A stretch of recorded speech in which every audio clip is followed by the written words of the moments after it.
على القوات المسلحه. مساء الخير يا سياده اللواء. مساء الخير يا استاذ بلال. مساء الخير. ازاي حضرتك يا فندم؟ الله يخليك.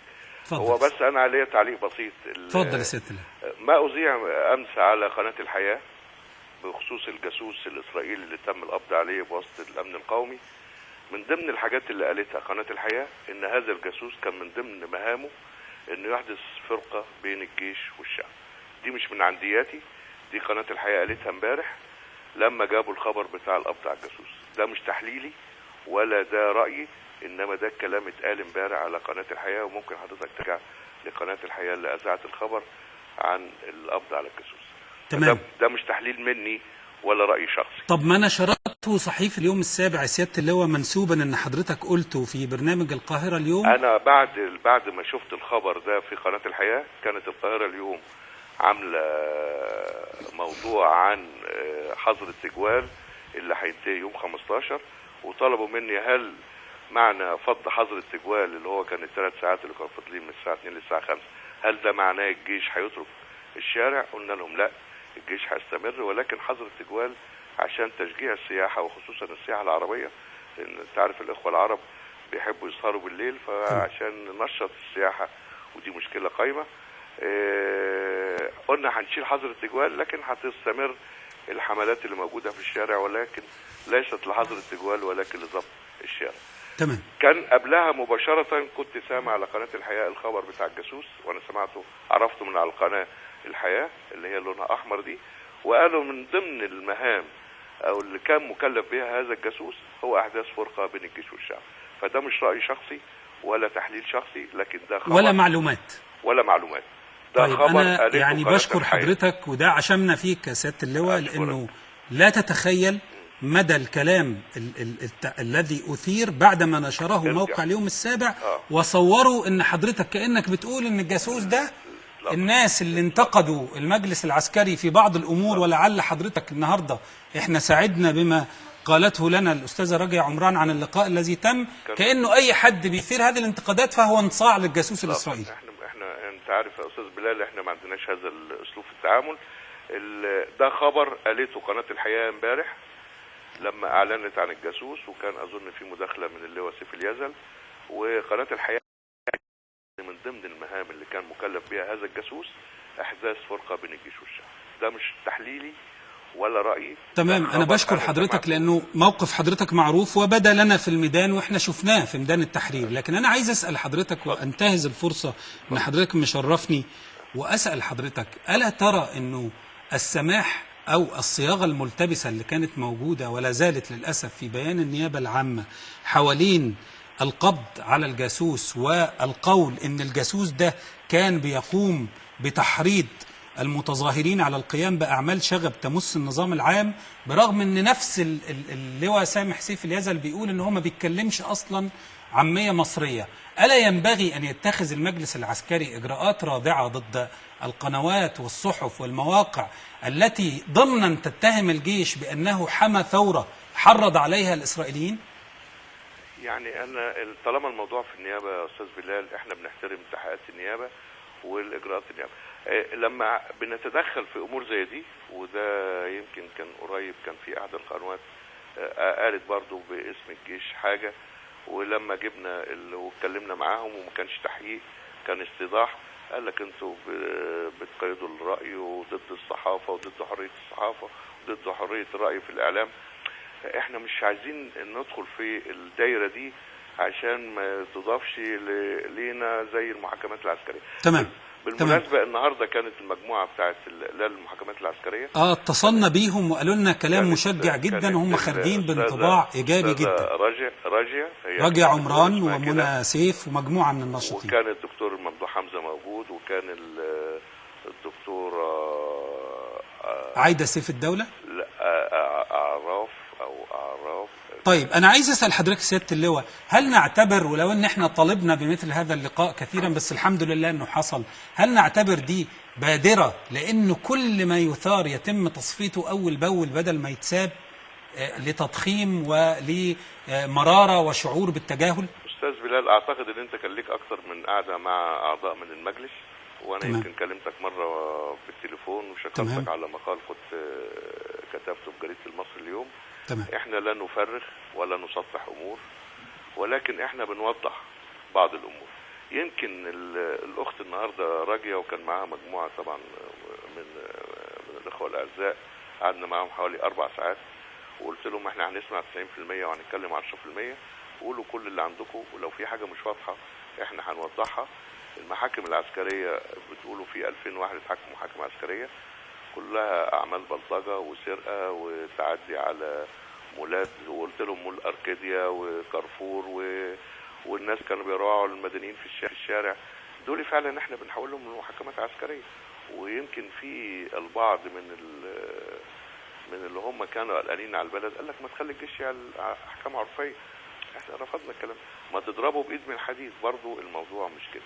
انما اصحاب الراي اللي تم محاكمتهم عسكريا هم في 3 مواقف، وانا شرحت لهم ال3 حالات اللي كان فيهم، كلهم اخذوا مع ايقاف التنفيذ بتوجيهات من رئيس المجلس الاعلى، على اساس ان دول سبق اللقاء بتاع النهارده زياره المركز العجوزه.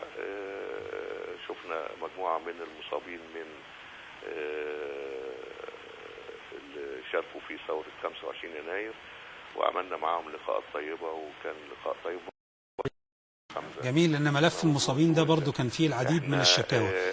احنا ويمكن الدكتور ممدوح حمزه كان طالب ان احنا في البعض محتاج استكمال علاج، وصدق برضو رئيس المجلس الاعلى بعلاج 50 حاله، وهنبدا في اجراءات. طيب جميل. هو طبعا اللقاء اصلا بالدكتور ممدوح حمزه لقاء ايجابي، لانه لعل حضرتك تتفق معي انه في الفتره الماضيه كان هناك نوع من الاحساس الذي تنامى مع بعض القرارات اللي بتطلع، انه يعني في اللي هي عملت فكرة المؤتمر الوطني، أو اللي هي ليها اعتراض على خارطة الطريق اللي موجودة، وليها رغبة في وجود حوار حوالين إيه اللي ممكن يتم على الصعيد السياسي. لكن دي بادرة إيجابية. وأنا عايز أسأل حضرتك سؤال مباشر سيادة اللواء، هل بعدما قيل من يعني بعض أذناب نظام مبارك الذين يتخفون الآن تحت شعار الحياد حوالين فكرة الجاسوس ومش الجاسوس وما له من تداعيات على الثورة، هل نقدر نقول انه لدى الجيش المصري، وده معلش هو سؤال في منتهى الغباء بس معلش حضرتك اسمعوا مني، هل لدى الجيش المصري شك 1 في 1000 من نقاء ووطنية الثورة المصرية ثورة يناير؟ اطلاقا، ما حدش قال كده وما حدش يقدر يقول كده. احنا كلنا وقفنا جنب الثورة وحميناها وشجعناها، وتحملنا مخاطر كتيرة جدا عشان الثورة دي تنجح. ويمكن البعض مش فاهم المخاطر اللي تحملها المجلس الأعلى مع بداية الثورة ووجود النظام القديم، ان احنا وقفنا جنب الثوار وطلعنا البيان رقم 1 بتاعنا، اللي الكتير بالرغم ان هو كان 2.5 سطر، اللي كتير في ساعتها ما استوعبوش، انما الناس اللي بتمحص فهمت معنى البيان والرسالة اللي بعتها الجيش المصري ممثلا في المجلس الأعلى للشعب المصري والعالم كله. خلي بالك يا أستاذ بلال، أنا فاكر إن كان الرئيس التركي كان في زيارة لمصر بعد أحداث الثورة، وكان قاعد معايا كان معمول له حفلة غدا على شرفه، يعني كان قاعد معايا الفورين بوليسي ادفايزر بتاعه، وهو شاب في حدود في آخر الثلاثينات، وقال لي إن الجيش المصري يستحق نوبل برايز. قال إن الجيش المصري بموقفه المشرف مع الشعب المصري يستحق جائزة نوبل.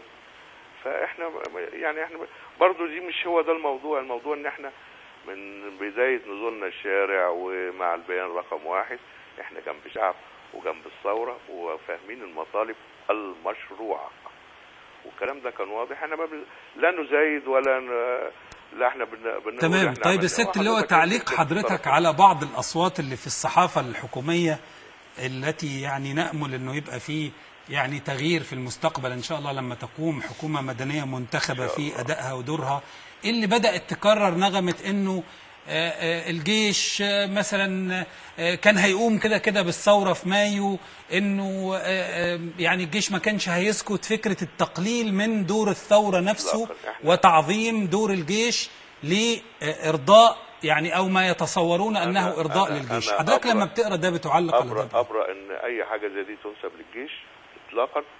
احنا يعني الكلام ده كلام مرسل ملهوش اساس من الصحه. احنا الثوره قامت يوم 25، نزلنا الشارع يوم 28. من توقيت نزولنا الشارع وحتى الان احنا جانب الثوره وجانب الثوار، وندعم الثوره وندعم الثوار. في حراك سياسي كتير، في اراء وجهات نظر، في ناس لها اراء، وده وارد يعني. أنا بشكر حضرتك على التصريح ده لكي يتعلم من يتطوعون بالتزلف يعني أن يكفوا عن ذلك. آخر سؤال يا سيادة اللواء، بشكرك على وقتك. تعليقك إيه على الفيديوهات التي تم إذاعتها في برنامج الدكتورة هالة سرحان وانتشرت على الفيسبوك بشكل مكثف، واللي ظهر فيها بعض أفراد الجيش، قال المحامي أمير سالم إن هم من الحرس الجمهوري وهم بيسهلوا مرور الجمال فيما عرف بموقعة الجمل؟ هل تم التحقيق في هذا الأمر؟ الأستاذ بلال، ده مش أول مرة يتعرض فيديو زي ده. أظن في قناة الأون تي في برضه كان الأستاذ يسري فودة عرض برضه حاجة زي كده. حاجة مختلفة، هو عرض شيء مختلف، لكن ده الفيديو ده لأول مرة. واحد عجوز كده ماسك حصان وقال لهم أنا رايح التحرير، مش عارف. تمام. لا بس المرة دي يا سيادة اللواء في جنود بيشيروا. أنا شفت الفيديو اللي عرضته الأستاذة هالة سرحان. تمام. والفيديو فيه جزئين لازقين في بعض. الجزء الاولاني قدام التلفزيون كويس. تمام. المجموعه دي، هل الراجل اللي قدام التلفزيون ده يعلم دول تبع مين؟ ده السؤال الاولاني. السؤال الثاني، هل من حق الراجل قدام التلفزيون ده ان يضرب واحد مصري برصاص او يمنعه؟ ده السؤال رقم 2. السؤال رقم 3، كان كمالة الفيديو مجموعه من الامن المركزي واقفه وعربيه امن مركزي يوم 2 فبراير ما كانش فيه عسكري امن مركزي في الشارع. انا لا اشكك في مصداقيه الفيديو ولا، لكن هو